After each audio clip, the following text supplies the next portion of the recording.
It's update time again. In this video, we're going to explore the new building and troop levels, new magic items, and showcase some amateur Max Town Hall 15 gameplay. What's going on, my friends? My name is Joe. Welcome back to the show, and let's get you some information on what to expect in the next Clash of Clans update. At Town Hall 13, the Dark Barracks will be upgradable to level 10 with an upgrade price of 13 million elixir and a 13-day build time. Sadly, I cannot share with you what will be unlocked yet, but make sure you're subscribed for future update content. And the rest of our new level content will apply to Town Hall 15 players. They're essentially maxing this thing out, starting with the remaining 125 wall segments being unlocked for upgrade to level 16. The Eagle Artillery will be upgradable to level 6 for 21.5 million gold and a 20-day build time. You might want to buy some hammers for this stuff. Eagle Artillery level 6 will get a 25-point damage per second increase to 525, 5-point shockwave damage increase to 45, and a 300 hit point increase to 5,900. Hidden Teslas will now go to level 14 for 19.1 million gold and an 18-day upgrade time each. 10 damage per second increase to 200 and a 100 hit point increase to 1450. Scattershot level 4, which will cost 21.3 million gold and a 19-day 12-hour build time. 10 damage per second increase to 200 and a 300 hit point increase to 5,100. The Builder Huts will get a new look at level 5 for 17 million gold and a 14-day 12-hour upgrade time each. 15 damage per second increase to 135,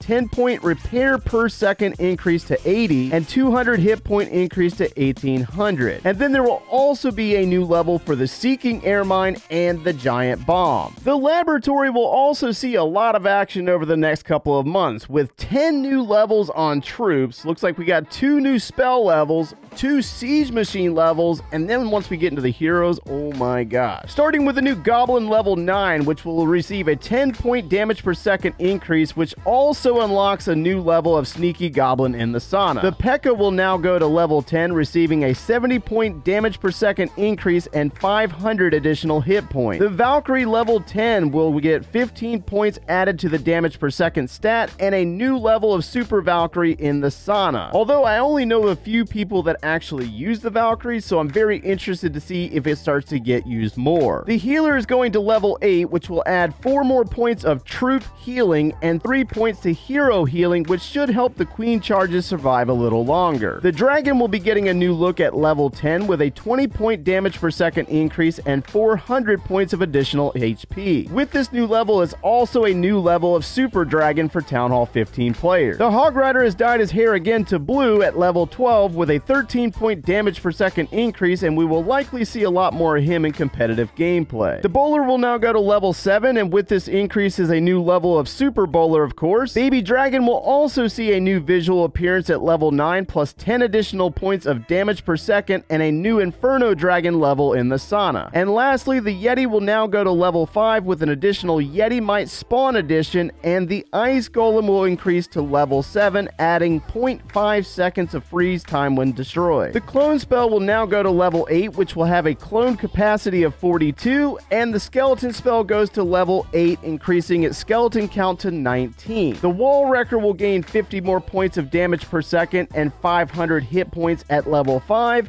while the Stone Slammer will also increase to level 5, gaining 50 points of damage per second and 300 points of HP. All 4 heroes will also gain 5 additional levels, resulting in Barbarian King level 90, Archer Queen level 90, Grand Warden level 65, and Royal Champion level 40. And of course, at the new minimum levels, each hero will increase their ability level by 1. There are also some pets that will gain 5 additional levels as well. When the pet house is upgraded to level 5, Lassie will become upgradable to level 15, and at pet house level 7, the Mighty Yak can be upgraded to level 15 as well. Although I don't really want to mention their costs and times because it's kind of ridiculous. On the plus side, with this update, we will see the release of 2 new magic items. The Pet Potion, which helps pets upgrade 24 times faster for 1 hour. One potion speeds up a pet upgrade by 24 times for 1 hour. Think of it like a research potion where multiple potions can be activated, resulting in a continuous boost for the length of each potion.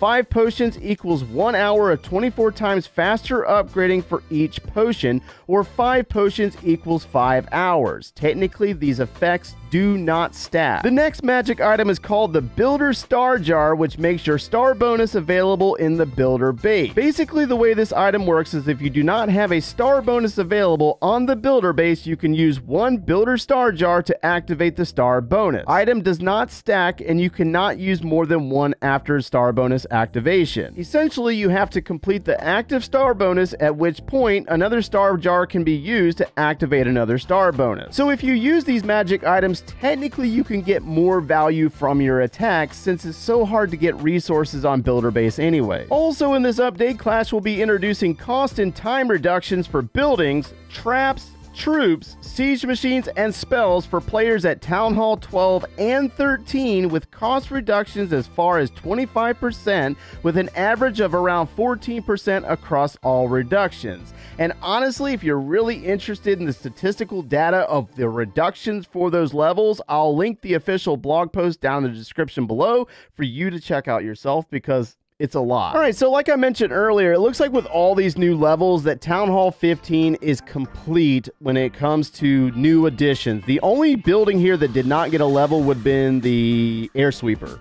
Yeah, I don't think the Air Sweeper is going to get a new level, but you never know when it comes to Clash. But I wanted to show you this replay because I've been hearing over the last couple of months that players have been dreading Town Hall 15 in the sense that it's really, really hard. So we're using the new levels of Healer, the new level of Sneaky Goblin, Hog Riders, Baby Dragon, Yeti, the Wall Wrecker, as well as the Ice Golem. And I just want you to see these things in action, because I know that Clash has been looking at the game and saying, all right, it's getting really hard for general players to play this level, and it's become a little bit more catered towards the competitive side. And I know that Clash doesn't really want that. You know what I mean? Like, they want to make sure it stays competitive because it's the highest level in the game, but they also don't want to chase you off, you know?